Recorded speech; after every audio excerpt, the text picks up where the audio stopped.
One, two, 1, 2. Welcome to the After the Bell DJs Talking WWE. My name is Matt, representing Allentown, Pennsylvania. That is my man David, representing Virginia. What's up, Squirrel? Hey, brother, how you feeling? Good, man. And my man Darren, aka Heavy, representing Chicago. What up, Darren? What's going on, guys? What's going on? Not much, Hev. So first and foremost, thank you all for tuning in. Make sure you hit that like and subscribe, especially hit that like button. Comment. We'll talk back to you in the YouTube comments and all that stuff. Definitely helps the algorithm. We very, very, very, very much appreciate it. So let's get right into it, guys. Monday Night Raw recap. San Antonio, Texas is how we started it out. We started out much like we started out. I think it was Friday, right, David, with like the 30 masked men all coming out. Like, no, it was last week. Yeah, was that Monday? Was that last Monday? Yeah, that was last Monday. Okay, so yeah, last Monday. Sorry, it tends to blend all together. So we have 30 masked men coming into the ring, but Seth Rollins just kind of comes into the middle, openly calls out the Vision, basically just saying like, "Hey, I'm the one that created the Vision, and I'm going to destroy the Vision, and there's nothing anybody can do about it." And Paul Heyman came out, and Paul Heyman looked a little rough.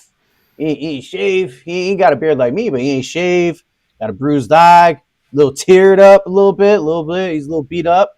And, yeah, basically Paul Heyman just comes out and I forget exactly what he says, but he ends up basically saying FAFO, fuck around and find out.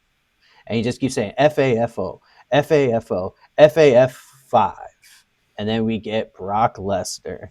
And Lesnar comes out, and the cool part about Lesnar coming out, which was a big surprise, definitely to me, I don't know about you guys, definitely a big surprise to me, is we have someone accepting Brock's open challenge. Oba Femi's music hits.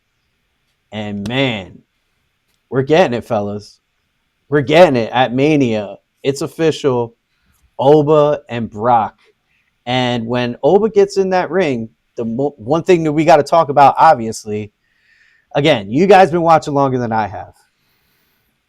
I don't ever recall anybody picking up Brock Lesnar and throwing him down the way Oba Femi did. And it was a very eye-popping moment, to say the least. Wow. I'm excited for this match. Do you guys feel like Oba's the perfect opponent for Brock at Mania? David, I'll start with you, man. Yeah, I'm actually impressed WWE's listening. I didn't think we were going to get it this soon. I didn't. I thought they were setting up. I was like, all right, I thought it was going to be the setup with Seth. Right. But makes you wonder, all right, obviously he's not cleared yet. Is Braun that close? Now, why do you say that? Because what's Seth going to do? He should be clear by Mania. And we're not getting too far into it. We heard the plans for the other two. Mm-hmm. So it's making me think that Breaker is a little bit closer to coming back than what people think. So you think it'd be Breaker and Seth? Yeah. Mania? Possibly. Yeah, possibly. Hev, what you think, man? Oba, perfect match, right? Yeah, absolutely, man. This is something where I think we all been waiting for since we saw it teased at the Royal Rumble. The whole crowd obviously lost their shit when we got a glimpse of it. Yeah. I think all of us at home also lost our shit. I know I did. Absolutely. And when they gave us a little tease of it, it kind of was it was well received, and you can tell they're listening. Again, I didn't think we were gonna get this early because I figured like this would be like a main event match in its own. We already got 2 main events, so like how many more main events can we really get? Right. But I mean, they're gonna give it to us, and I'm gonna take it. You know? Yeah. Hell yeah. I'm excited for it. Yeah, right. And no, I don't think I've ever seen anybody slam Brock the way that Oba did. But I mean, to be fair, I mean Brock, jumped up pretty high for him, so he sold for him, so that was great. Oh yeah. And we'll see what happens. It's just very jarring to see Brock in that position. Absolutely. I mean, Brock's one of the best sellers there is. He does not get enough credit. I saw one before he popped on alternate angle where he's laying on the thing. You can see him mouth up to him. Put your foot on my chest. Mm-hmm. He's good, man. No, he's good. He's good. And also on an unrelated note, shout out to whoever made the. I don't know if you saw the. I know David, you saw. I don't know if you saw the Danhausen meme of when Brock kind of fell when he did his kick. Did you see that, Hev? Yeah, he's like, you are cursed. You are Like, cursed. Brock. Shout out to whoever made that. That made me laugh.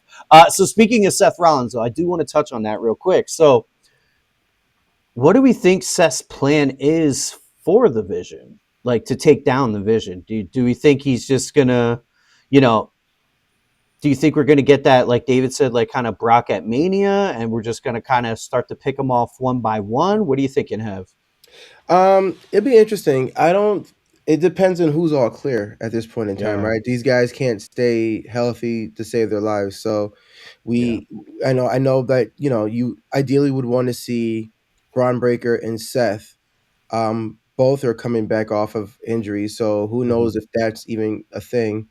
But until Seth is back to 100%, we're probably just going to see more shenanigans from Seth, interfering in matches, doing what he can with him and his mask merry men, Yeah. to do what they can to just kind of mess with the Vision a little bit. But I don't really foresee anything happening. I mean, personally, unless there's some miracle of God that these guys all get cleared within time. But I think we're gonna have to hold off to a different pay per view, possibly even SummerSlam, to get the resolve of that whole feud.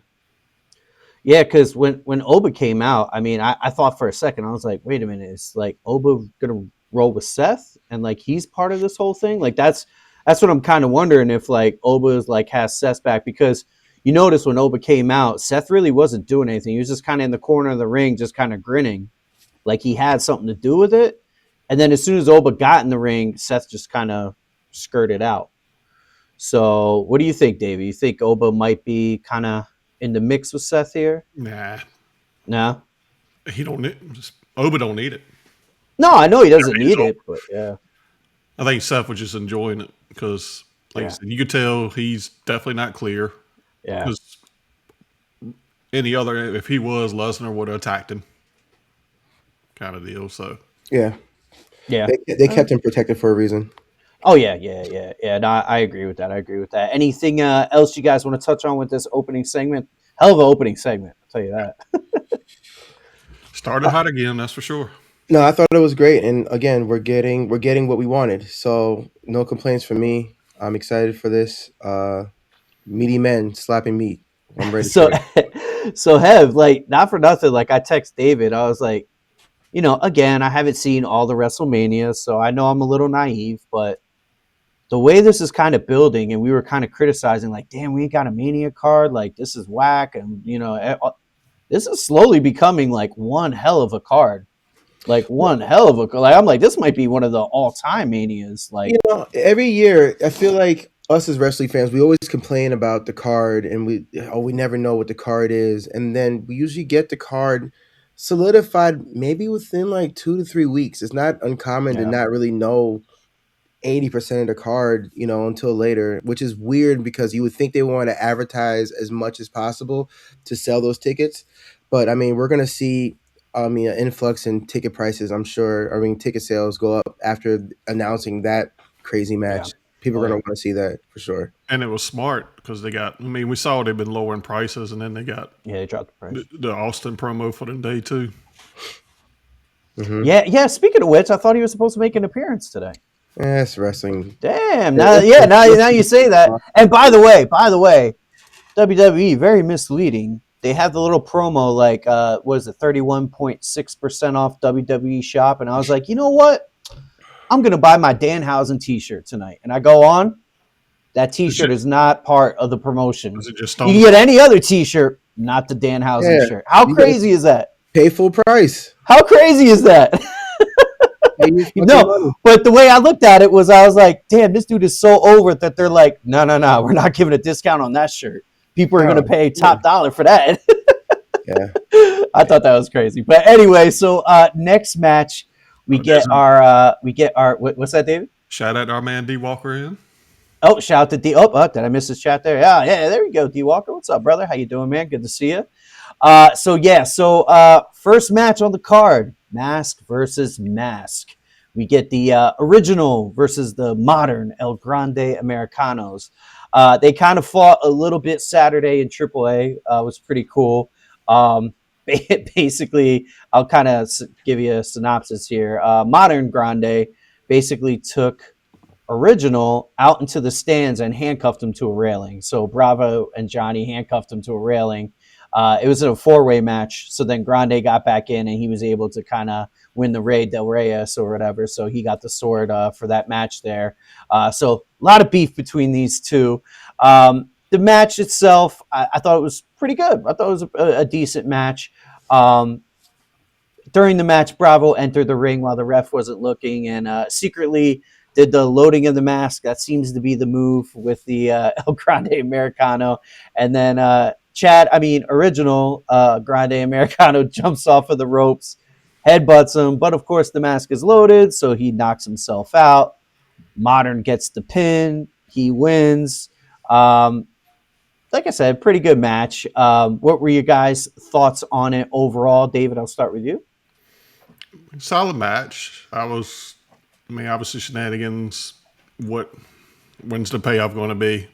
I think we all know still probably going to be at Mania, but well, that's why I thought this was weird that they had it tonight because I thought maybe Mania. It's going to end up being a mask versus mask, which they hadn't done yet. Tonight was just a regular match. Yeah. And now not the original, the new one when he won his thing because he's the number one contender for AAA now. Yeah. To me, it makes sense. Put that at their Triple Mania. Since he's over. Yeah, he's way over in Mexico. Like I can't even like not for nothing, Hev. I know you don't really and David, I don't think you watch as much either with the AAA. Like I would compare the modern El Grande Americano when he comes out in Mexico to like Trick Williams. Like he gets that big of a pop. Like it's crazy. I've seen clips. Yeah, I've seen. Yeah, it's crazy because it's kind of the opposite over here because I feel like over here people cheer original a little bit more. Yeah. Also, Hev, isn't it weird that original El Grande Americano has like an American-made mask? That's weird. Yeah, that's what threw me off. I'm not sure what's going on with that. It's awkward. It's so weird. Yeah, he was kind of part of them a little bit. I know Chad. I don't know. Chad kind of endorsed him, so maybe he can let him follow his mask the name. While Chad so do we feel the modern Grande is getting over anymore in the States, or probably not so much? I mean, me personally, my feeling is not so much. What do you think, Hev? I think it's by design. I mean, and it's something that needs to be studied. It's kind of weird how one guy is totally face in one promotion, and the other guy is absolutely heel in the other one. And they're both pretty successful in each realm. So it is interesting. I thought this match was fun. I thought it was cool. Again, I thought it would have been a Mania match. And not everything's going to be like a main event. CM Punk, we're meeting one time only. I mean, some of these are going to have to be rubber matches, right? So I think we're just setting that up now. You know, you get the win and I'll get the win, and then we'll see who ultimately gets the win at Mania. So this is the first time they've met. I would ideally think they will meet one more time, and then we'll get like a crazy stipulation of my mask versus your mask thing. So. And then it will finally all will be revealed. It is interesting though how the different promotions. The only thing I could kind of think is the modern Grande. He actually speaks fluent Spanish, so I think that helps him in the Mexican crowd. You know what I mean? Like he talks their native tongue. Yeah, he talks their native tongue, and actually that's kind of an angle they've been messing with. That he's basically calling out the original, like he doesn't even speak Spanish. Yeah. And they actually do funny segments about that around that whole thing where they'll come up to him and he'll be like, "¿Qué? Like see, he speaks Spanish, he knows Spanish, so just some dumb stuff. I feel like the modern one won everybody over in AAA once he came out singing that really Mexican song. I don't know what song it was, but he came out and just sang that song like maybe like his second or third appearance, and had everybody in the stadium singing. And I was like, God damn it, he got him.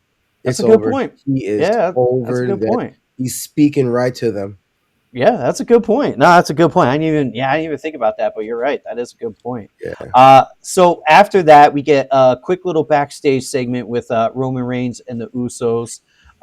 Basically, the Usos just being like, "Damn, dog! Like, I'm surprised you ain't hit him. Like, why you ain't hit him?" And I kind of liked Roman's angle on it, and it kind of sets Roman up as a babyface. I feel like for WrestleMania, where Roman said about, all he's got on me is like I'm a part timer, but he's like, that's because I'm a full time father. And I'm like, oh, okay. So I kind of feel like they're using this and like, oh, okay, we're gonna make the audience kind of go on Roman's side of like he's the good guy and Punk's the bad guy, which is a tough task because Punk is so over. But we'll kind of get to that promo a little bit later on in the show. I just thought that was a interesting kind of segment. I wanted to kind of touch in chronological order there. So next we get our Intercontinental on the women's side. AJ Lee defending against Bailey. Another solid match. I mean, I said this last week, and it still holds true in my personal opinion. AJ Lee is the best legacy female wrestler they've brought back. She actually can hang with these girls, where I haven't seen that from the other women that they have brought back. The match itself, I thought was pretty good. AJ locked in the Black Widow submission. Bailey tapped out, giving AJ the retaining clean. With this match and AJ retaining, kind of seems like we're going to get AJ around, at least for Mania. Like, she's going to be around pretty. I mean, obviously, we're going to get Becky and AJ for Mania, I'm assuming. I think we're all on the same page with that. But yeah, it seems like AJ's going to fight a couple more times before we even get to Mania. David, what were your thoughts on the match and AJ's position overall with the WWE? Definitely a good match, which, kind of figured it would be. Mm-hmm. I was a little surprised that it was a clean finish. I was expecting Becky out a little bit earlier. Mm-hmm. But yeah, I mean, like you said, it's AJ and Becky going to be at Mania. Oh, yeah. For sure. I see Becky taking it back then. For sure. Hev, what did you think of the match itself? I thought the match was solid. Really good match. You can see with every match, AJ is knocking off that ring rust, which is, deeply needed. It's been how many years since she's been in the ring? And, not to say that her matches with Becky weren't great, but you can tell Becky carried a lot of that. With her coming back and like having a good match with Bailey, I feel like is just great. It's just great, and is helping her knock that ring rust off, getting ready for hopefully an incredible match at Mania. Hopefully these ladies can steal the show. I'm excited for it. Yeah, no, for sure. Yeah, D Walker is just like maybe we get a little AJ versus Lyra next. I mean, yeah, I feel like Lyra and Bailey, which we kind of saw backstage, are gonna be shooting for their tag team title. God, messing with my mind there. Yeah, I don't know if we'll get that match next, but I'm confused. yeah, what do you think? I'm confused to what Bailey and Lyra are doing. I still haven't really figured that out. Bailey was going in this like really dark split personality thing, and then at times she'll pull back, and then Lyra is doing that weird split personality. Like even after after Bailey lost, it was just weird, and I'm just like, okay, what is going on? Like, yeah, you guys okay? Like, what's happening here? So maybe you guys can clue me into what's going on here. My opinion is they're just kind of floating in the universe, and they're trying to get the tag team now. David, you look like the same. Yeah. Okay. Yeah. So what I've been saying. Yeah. They're just kind of floating in no man's land and trying to be a part of the tag team title picture. It's really all they have right now, unfortunately. Because you heard Bailey at the end of their little backstage segment. She's like, WrestleMania. Yeah, because they're trying to get there. Yeah, they're trying to get there. It most likely, because they have so much women's talent, I would venture to guess that at Mania, we're probably going to get like a 4-way women's tag or something like that. They're going to want to get a lot of these women involved. So I could definitely see something like that. What do you guys think? Oh, yeah. I mean, that's what I've been thinking it for a while. We know Charlotte and Alexa. Yep. Nash and obviously Nash and Nia. Yeah. So before, I know, yeah. But before we wrap this up, before we wrap this segment up, though, we come back from commercial and Becky is beating down AJ. So I was like, oh shit, because it was funny because during the show, as the match was going on, David actually texted me. He goes, "Oh, how long before Becky interferes?" And then we get the clean pin, and he was like, "Oh, I guess not." And then we come back from commercial, and sure enough, Becky's just beating the shit out of AJ like per usual. She must have showed up late. Yeah, during the commercial break, you just saw AJ just kind of walk around the ring and then, showing off the belt. And as soon as she got to the entrance, that's when Becky had like a struck her, and then literally they came back from commercial. You didn't miss anything, so it was literally just like the jump, and then it was expected, I guess you could say. So next up, our match we get next is Penta and Dragon Lee. So Dragon Lee accepts the challenge tonight. And man, right away, I knew this was going to be a good match, and it was. It was. I mean, you get those two guys, and man, the way they fly around, and they're just so entertaining. Penta ends up pinning Dragon Lee clean, retains the championship. I'd say this is probably my favorite match of the night. What do you guys think? I'll start with you, Squirrel. Yeah, I mean, Sue's, like I said, we're wondering who was going to come out. Mm-hmm. But you could tell the way Penta was backstage, he was happy about it. But now I was like, oh crap, we're going to have us a good one. And it lived up to the hype. No, absolutely. Hev, what'd you think? I thought it was a great match. Luchador versus Luchador. You can't really go wrong with that. And I'm not the biggest Dragon Lee fan, but I think he really held his own and was impressive tonight for sure. Yeah. No, he's solid. He's not at the top of the Luchadors, but he's solid up there, and he definitely has some cool moves. I mean, like I said, it's probably my favorite match of the night. I just really enjoyed it. So then after that match, or actually, you guys want to touch on anything else on that match? I've never seen anybody hit a hurricanrana and then land on their feet. Have you guys? No, I don't think so. That was Dragon Lee. I don't know. Go back and watch that spot again. That was kind of insane when he hit the hurricanrana on Penta, and then like he landed on his feet, and I was like, "Are you shitting me? How did you do that? You're supposed to grab him with your feet to the head, and then you landed on your feet. That was weird." Yeah, it is. Yeah, that is pretty. I don't recall that, so I'm gonna have to go back. And watch it. I have to go back now. Like pause the podcast and go watch that spot. That was amazing. I've never seen that shit before.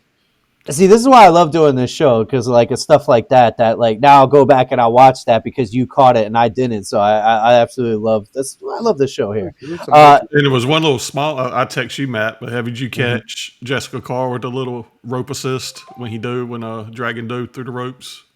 She was and she kind of leaned up and okay, it kind of opened the ropes up a little bit more for him to dive through. That was great though. That spot was fire. Slick. Crazy. Yeah, it was slick. It was slick. It was slick. So then after that match, we get another backstage segment with Paul Heyman and The Vision. Logan and Austin are there, and Heyman's basically just telling Logan and Austin, like, we're going after the Usos. Your job is to go after the Usos. And in classic Austin Theory fashion, I will go after the Usos. In fact, I'll go right now. And I'm just like, wow, this guy is so terrible. Like, he is so terrible. Like, I just want him out of the Vision. Like, I just don't want him on my TV. I don't know what Vince ever saw in him. He's whatever the character they're doing with him now is making him look horrible. Before he hadn't been bad on the mic, I don't think, before this. I didn't see it, so guys tell me. He's always been kind of like a little whiner, but nothing. This one is just not believable. Yeah, he sucks. basically, he sucks. He's terrible, and he is the guy that, when your friends are like, "Oh, you watch that wrestling stuff?" When he's on camera, I'm like, God, I hope none of my friends come in and see that I'm watching this right now. Yeah, It's not great. I don't Yeah, know. He's not putting it together. It's kind of it's disheartening because like this is like maybe his third chance now. And it's just like he has the body of a chiseled god. So obviously, I could see why they would think he's the future. But I mean, with no personality, you're just dead in the water. And I just feel like they keep giving him these spots and he's dropping it left and right. He's just not delivering his lines. He's not believable. I don't believe anything he says. I'm just like every time he talks, I'm like, shut up. I'm gonna punch you in the face. it's just you know what it is. It's overacting. Yeah, like he's like he's trying too hard to be believable. It's just you don't like, believe it, bro. Yeah, like, what are we doing right now? Like he just needs like a complete character refresh, and not as a heel. I want to see what he can do as a babyface.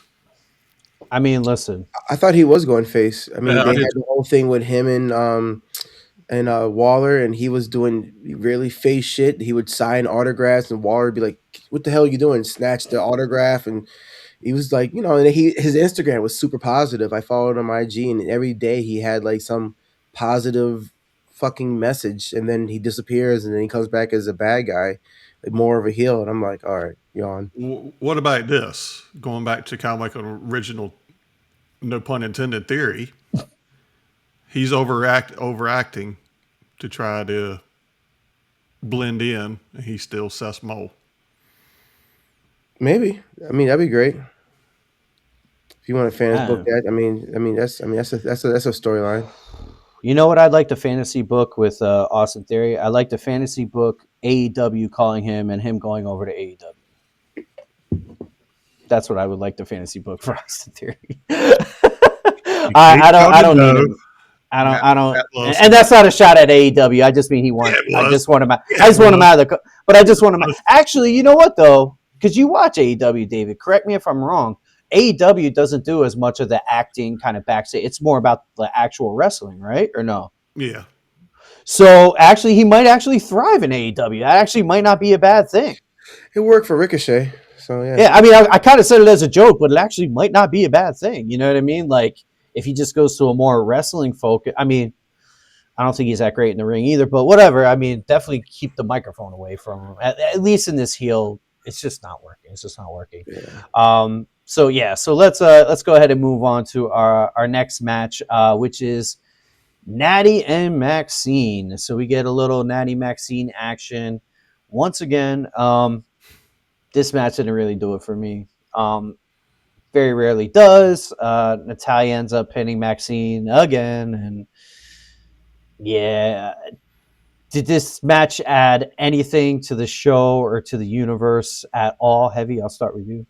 Absolutely not, man. I mean, filler time. This is one of those things where I kind of just tuned out. I'm gonna be honest with you. I'm not gonna lie to anybody out there watching this. I was in and out of this match. I was like, I had music going, doing some other shit while I'm just watching. I was doing laundry. I got you. Yeah. I'm just like watching with the light, with the sound off. So I didn't really see anything.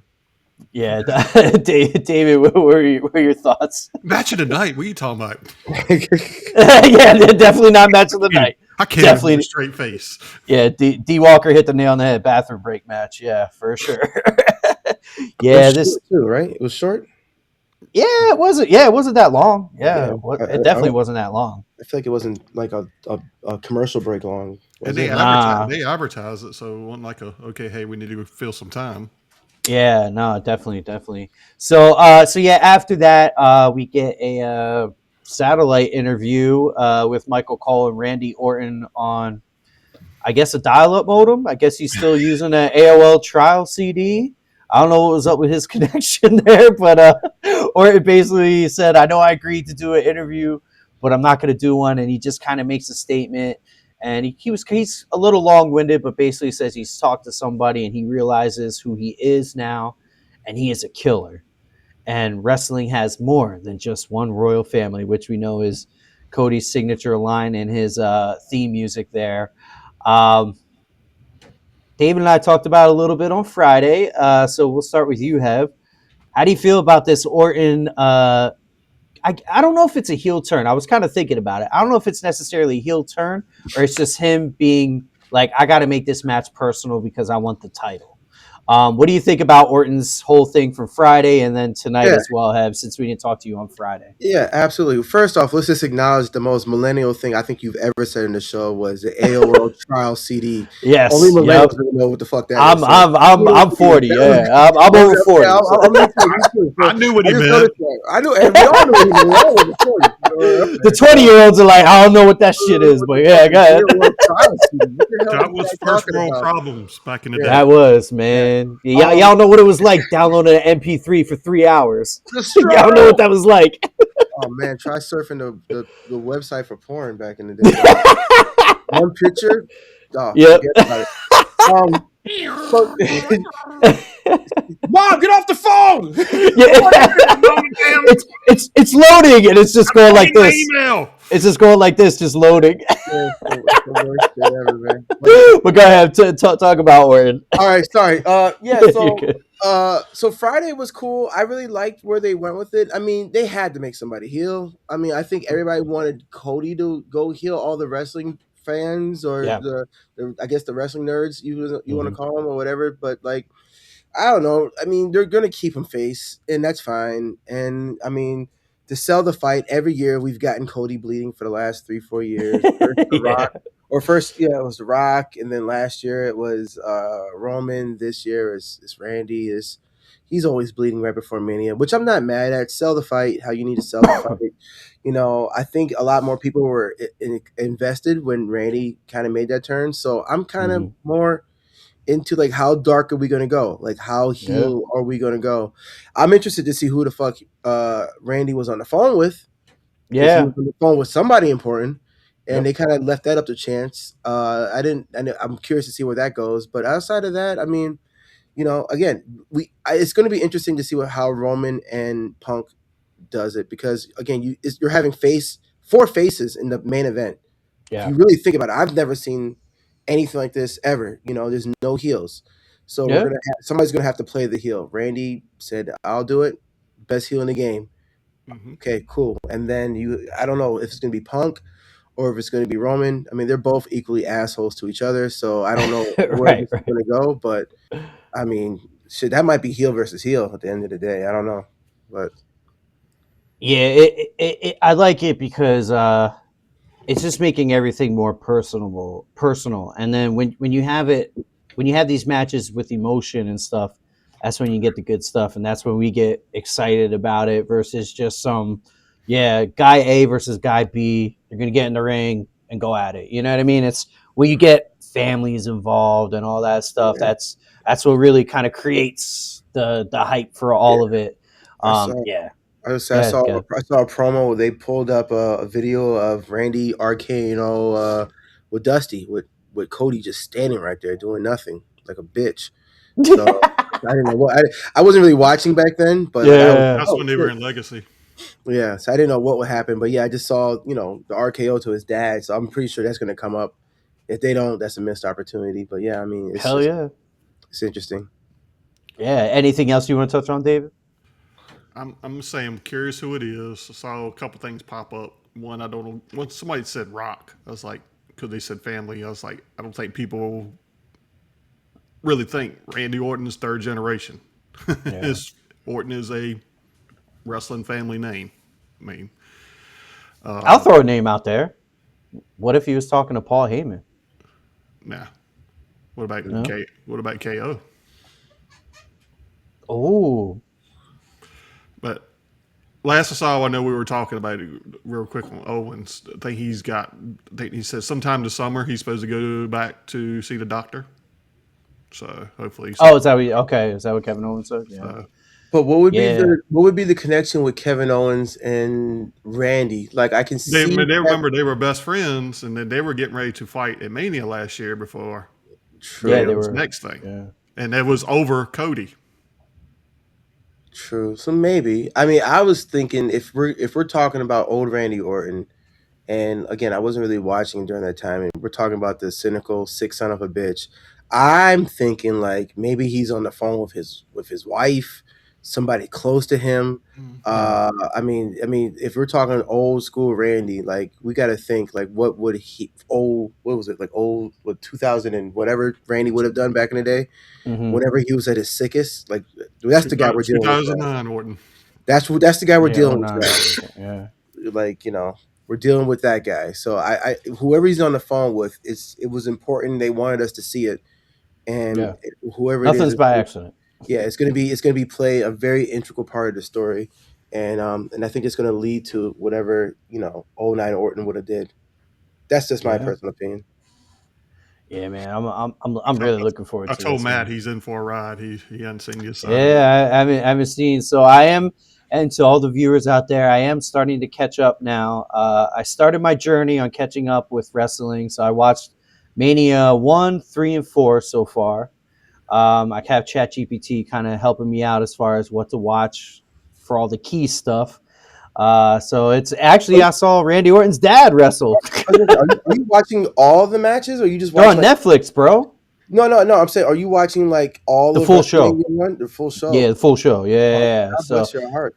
Yeah. Like it's because so again, we're all DJs here. So like I work full time as a DJ. So a lot of my work is done at home. So I always need something on the TV. So this is like a perfect thing. You know what I mean? So it's just like, oh, dope. I get to do this as I send out contracts and all that kind of good stuff. So yeah. So now I'm enjoying it though. I got a lot to watch though. I think it was like 56 shows it laid out for me to watch. So I got a lot. Have you never seen like the big ones, like the Mankind versus Undertaker Hell in a Cell? Have you never seen those? Nope. Honestly, nope. If you skip up to like Mania 4, what was the first Austin one? 14, when the Attitude Era start, you can probably skip. Well, so shout out to ChatGPT. It gave me a few options of like, do you want to get caught up from like knowing all the legacy stuff, or you just want to get caught up with all the people you know? Like, because you don't want to skip you don't want to skip the IC match with Razor and Shawn. Yeah, it was like the first ladder match of all time. That was like, people still say that is the best ladder match of all time. Yeah, So Austin and Brett at 13. Yeah, you got all that. So I mean, that was a double turn at that one. Yeah, I know D Walker saying go to Attitude Era. I mean, there is a lot of we'll get there. We'll get there. There's a lot of great stuff, but there's a lot of good stuff right before that Attitude Era with the Bret Hart and the Undertaker versus Undertaker and all that other shit. Oh yeah, see, I haven't really seen any of that stuff. Yeah, I'm looking forward to all that. So, but anyway, all right, let's get back on track here. So after that, we get a backstage segment with Javon Evans, kind of consoling Dragon Lee a little bit after the loss or whatever, and then Kofi comes out and is just like, yo, what's up, man? Like, Kofi had offered Javon a spot with the New Day. Javon was like, I'll think about it. And Kofi, what was the line he used about Dragon Lee? Uses like, oh, you want drag, like he's a drag or something. Or something like that. Dragging you down. Yeah. And Javon didn't like that joke. And Javon's like, you know what? Nah, I'm good with the New Day. So Kofi's like, dude, I was just making a joke. I didn't mean it, and he just kind of walks away. And then Kofi turns and we get the biggest WWE superstar in the world right now, Danhausen. This guy is money every freaking time. I was texting David. I'm like, I don't know how AEW dropped the ball with him, because literally it just seems like you just put him in any situation, just let him go. And it's going to be entertaining and it's going to hit a home run every single time. And Danhausen basically says, hey, I'll be in the New Day. Instead of Bootios, we could do, what do you say, curse crunches or something like that. The dude is just money every time, man. Every time. Huge Danhausen fan. And then basically they turn him down. They say, nope, you're not going to be in the New Day. He goes, oh, well, then I have 3 words for you. You are. And as soon as he says you are, Kofi takes Grayson Waller and pushes him in front of himself and cursed. And Grayson's like, did you just push me in front of the curse? So Grayson Waller, the newest cursee of Danhausen. Hev, what do you think of Danhausen? We haven't spoke to you since last Monday, and the legend just keeps growing. He just keeps growing. He's crushing up. Like, it's a damn shame, or maybe it isn't that he debuted that way he did, but he's crushing. He's great. I mean, more of him, obviously. I'm just kind of sad because I feel like this is the end for R-Truth. We kind of held R-Truth around just for the shits and giggles segments and sell some T-shirts, explain how the WWE app works or App something like that, works. you know. And Yeah. now we got Danhausen. So I mean, it's a bittersweet moment, but I think this is. I mean, they're pushing R-Truth. Hey, get your old ass out in the ring and go wrestle. So, you Yeah, know, he's wrestling now. we're paying for you now. Yeah, We're trying to let you go. All right, now you're gonna go out there. Fans wanted you back. All right, but you're going to be in the ring now. Get your ass out there. And so, yeah, now you got like 50-year-old R-Truth having title matches, which is like it's insane. But I mean, Crazy. I think Danhausen is doing a great job, and Yeah. I hope they just keep using him every week to sell more T-shirts. I might even buy one, dude. I don't know. I was trying to use that discount code. The shit wasn't working, you know. Whatever they're doing is working. Also, Fanatics, please step your shit up, man. Like the quality of some of the stuff I get from them, it's bad. It's like, yeah, bro. Like it's like you're the biggest company in the world. Like my SummerSlam tee I bought, like it's fine, but like it's a little off center. Like I could tell it's a little off center. The home print, huh? I'm like, yeah, what are we doing? Like I paid like $40 for the shirt or whatever. It's like this wasn't no like discount, you know. I sent this to Jared. What was it? It was a Super Bowl, like it was a Seahawks hat. Oh yeah, with the Patriots shit in the back. Had the Patriots logo on the damn back. I saw that, man. I saw that. Yeah, bro. It was a Seahawks Super Bowl championship hat, and it had the Patriots logo in the back. That's weird. Yeah, Fanatics, y'all need to step it up a little bit. Chalkline. You ever hear of Chalkline? Mm-mm. Yeah, I'll send you the link. Chalkline. This is an ad. Probably shouldn't be saying it, but I'll send you something. And pay me, Chalkline. Yeah, and we'll get Chalkline to sponsor the show, and then we can talk more about it. But yeah, Chalkline. There we go. Yeah, I've seen a lot of like cool like I guess you could say fan made kind of like Danhausen gear too. Like I know I sent you the flannel. I think David, did you see the Danhausen flannel? It was dope. Like the little pocket at the top. If you lift it up, it's his eyes and shit. Like it was dope. It was dope. And like the little cufflinks was like little teeth. Like I was like, yo, they did their thing. Like yo, this shit is dope, man. So all right. So next match. Well, did you see? Sorry. Go ahead, David. Go ahead. Sorry. The little Easter eggs in there, in that segment. Hit me with it. One. They were talking about when Grayson first came up to Kofi. He's like, "Oh, what you see in that guy?" And he's like, "That's the same thing." You know, people were asking me in Woods about you, kind of deal. And then in the background, Maxine crying or whatever over her match, and the Vision popping out of the locker room to talk to her.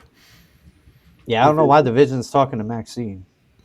Maxine needs a character change. But with the Vision? I'm not disagreeing with you, David. I'm not. They like throwing these little Easter eggs on these backstage segments. People in the background, but those Easter eggs never really pay off to anything, do they? They usually don't. Yeah, you're right. It's just really. Like, oh, look who's talking back there, and I never really see a follow up. Yeah, they probably forget about it. Yeah, you know, maybe Austin will start dating Maxine, they'll fall in love, and then meet Tony Khan, and they'll go over to AEW, and we won't have to worry about them anymore. Her husband's in LFG. Oh, that's right. She is married. That's right. She just got married. That's right. Well, it's a WWE universe. You know, Dom has a girlfriend. He's married. Little Timu Rock. She's married to Timu Rock. Timu Rock. That's great. Too funny. But all right. So next match, we get our Women's Intercontinental, Stephanie versus Raquel, and this, you know, I was very much on the Raquel train coming into this match. This match, I felt like she didn't really impress me as much. I thought she was very kind of mediocre in it. During the match, Liv Morgan kind of, you know, of course she's out there with Liv, kind of causes a little distraction to the ref. And then Io Sky comes out, which was really random to me. It didn't make sense to you guys either. I wasn't sure if it was just me. I'm like, did I miss something? Well, I think it was, I forgot what it was. They screwed Io over. So they're trying to find like something Raquel? You talking about Raquel and them? Yeah, Screwed her over? Okay. It was some kind of match or something. I can't remember exactly, but I guess they're trying to find somewhere for Io now. Yeah, I mean, Io just basically came out and got thrown through the table, and that was pretty much it. And then Steph threw Liv over the barricade, which cleared the way for her to get back into the ring, pin Raquel cleanly, retaining her championship. An okay match. Steph is starting to let me down a little bit, though. I used to be a real big fan of Steph, but it just kind of seems like the same old now. What were your thoughts, Hev, on this match and Steph overall and Raquel overall? I guess. Yeah, I mean, this match wasn't going to be your 5-star classic. I mean, it was fine. It did what it needed to do, which was bathroom break filler. I'm surprised they did it for a championship though, which was kind of odd. Right. It wasn't for the title. It wasn't for the title? I thought it was. Nah. Are you sure? Yeah. Oh, okay. All right. Okay. I thought it was. Especially with Liv when Liv's got the title shot. It was just mainly to soften her up kind of deal. Yeah. Well, gotcha. I'm soft watching this, so yeah. This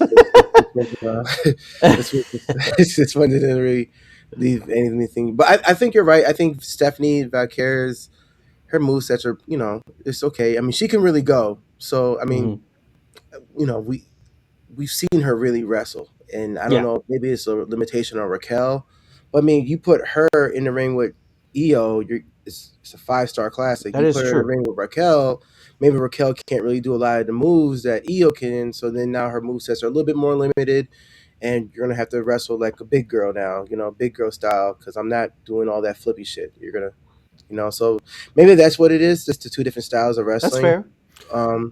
But And Raquel did something in this match again that she did when she was doing when she was challenging for the title. She will not sell that damn devil's kiss for Stephanie to save her ass.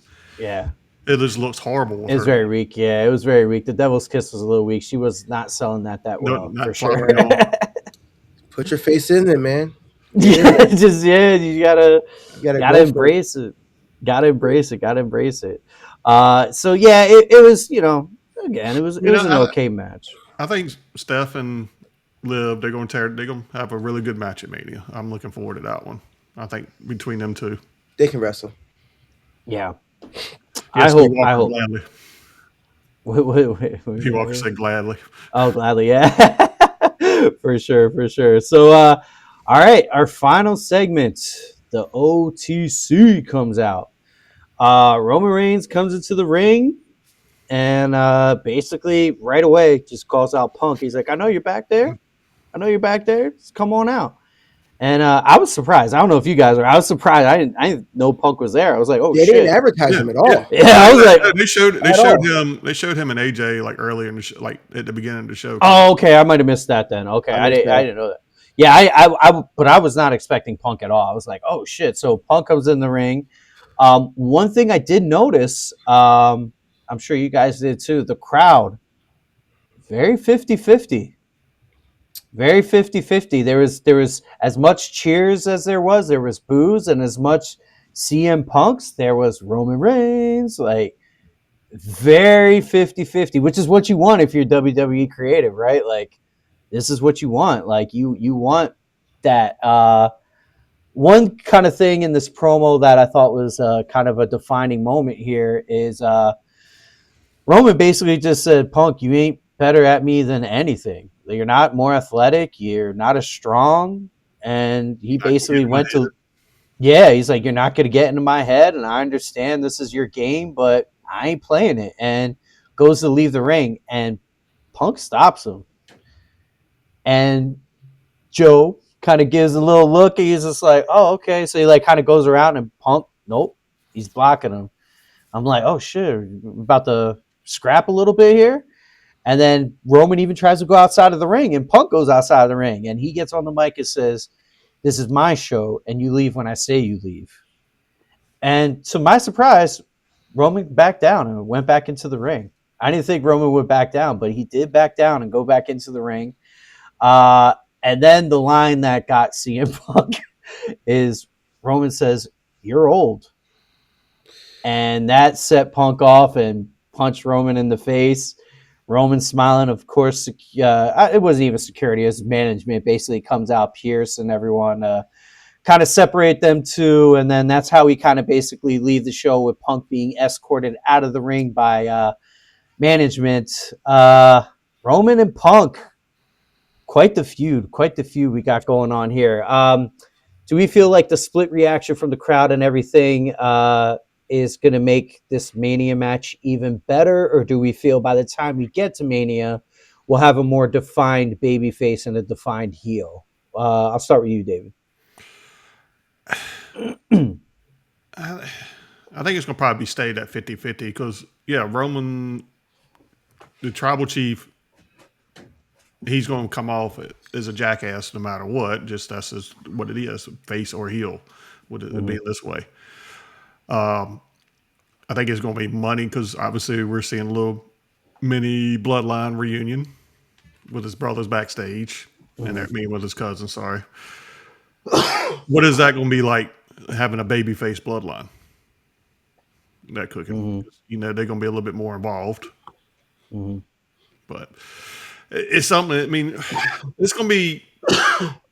It's two big names. It's going to be gold, but it needs to pick up somehow. Especially now, Cody and Orton, like me and you talked about it Friday night. They just made a run to take over night 2. Yeah, we know it's not going to happen, but dude, I wouldn't be too sure about that. I'm not as positive that that's going to be Punk Roman as the second night. I'm not positive. I think Netflix is going to want that. They want their title, but it's on ESPN, so yeah. But that's what I'm saying. I wouldn't be too sure, dude. I wouldn't be too sure. What were your thoughts, Hev? I'm gonna agree with D Walker on this one. This segment was very lacking, for me at least. It wasn't as good as the other two. I agree. The first one was just so out the park good. It was gonna be hard to follow that up, and then even with the Usos last week was just out the park again. Tonight it was just a little weird. Like I felt like the Jimmy and Jay segment with Roman was more interesting than what was going on tonight. It was just, you're old. Well, not at that point, but it's like, you can't do what I can do, and you're never here. And then, you say I'm always never. It's just the same shit over and over again, which Roman called out, which was like, okay, that's true. We are saying the same shit over and over again. What else do we got? Because, I think you gave us everything we needed to that first time.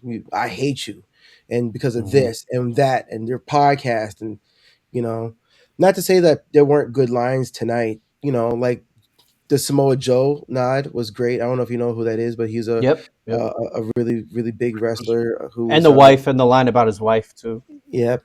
And so there was some good moments in the promo. I just, and then the whole thing getting upset, calling me old. I don't know if that was like a mic drop, like I need to drop your ass moment, but okay, we'll go with that. I made fun of your dead dad. You called me old, and that's what set me over the edge. Like, okay, I'll go for it. So, it just wasn't great, and I feel like these guys need something else. I mean, I agree with you. I think if they don't give me something else here, I'm more invested in what the fuck Randy's going to do to Cody, and Randy getting number 15 over them. What the fuck is going on with this CM Punk and Roman thing? Personally, crazy how quick things change. It switched so fast, it's so quick. That you're gonna give me back to the fucking sick ass Viper for a match. I'm in. Are you kidding me? Yeah. Punt Cody's face to the moon. Like I'm in. Are you kidding me? Make him bleed more. Yeah, more blood. Rip Cody's those dress shirts. We don't give a shit. Yeah. Cody's like absolute shit. They posted his face on the WWE Instagram looking like all ripped and bloody. And I'm like, yeah, man. More of it, bro. Show me fucking Cody in the ring getting whipped by The Rock like a slave. Whip his ass. I'm like, show me more of that. Roman, that's cool. Yeah. But give me more of that, dude. I like that. Yeah. No, this promo was definitely the weakest of the. I guess this was the third one that we've seen, because we saw the one in Philly, the one a couple weeks ago with the dad line, and then this one. Yeah. This is definitely the weaker one. I almost kind of feel like maybe it would have been better served for WWE to not have Punk come out and just kind of have Roman kind of do his own thing to the camera, talking to Punk that way, to kind of spread things out a little bit more. I don't know what the thinking was with having they Punk there. probably What do you think, David? Where because the Punk's always calling Roman part timer, Punk's not there. Yeah. It's like pot calling the kettle black. True. Like Punk is there every week. True. So that was the show. Final show rating out of 10. Me personally, I'm gonna give it like a 7.5, because we had a couple stinkers in there. As good as moments were of the night, we had a couple stinkers as well. So I'm gonna give it a 7.5. David, what you got? Probably right in that same, because it was Around the same. very good matches in there, and then of course freaking Shit. Oba and Brock. Yeah. I mean, we had some really highs, and then we had some natty lows.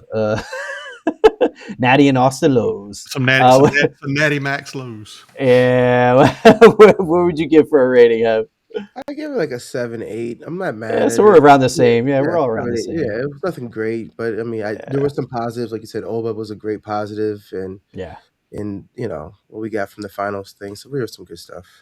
Match of the night, I'll give it to Penta and Dragon Lee. That was my favorite one of the night. What are you guys thinking? Same. Agreed. Yeah. Same. All right, so unanimous on that one. And then segment of the night, definitely the Lesnar and Oba, man. That I got everybody excited, man. That had everybody jump up out of their seats. Mm-hmm. So yeah, man. So anything else you guys want to touch on before we get up out of here tonight? Well, you watched the Triple A, so they said Dom was hurt, wasn't cleared. Yeah, so I don't know what happened. What's that? Did he get his head split open? I think I saw that. Yeah, I saw so he did. And did he take a real chair shot to the head, which surprised me? I did see that. Yeah. So it was kind of crazy, actually. So his head was split open, and at one point, Vikingo kind of has him like almost kind of like in a headlock, and Vikingo sees that the top of his head is bleeding, and Vikingo like wipes the top of his head with the blood and goes like that. Oh. I was like, whoa! I was like, yo, this is pretty wild right now. That's some AEW shit there. I'm telling y'all missing. Triple A is pretty fire, man. It's pretty fire. Like that wasn't getting off over there. I'm good. It's pretty fire. It's pretty fire. I'm not gonna lie. This now, though. I don't know if you realize that. It was pretty wild. So, but yeah.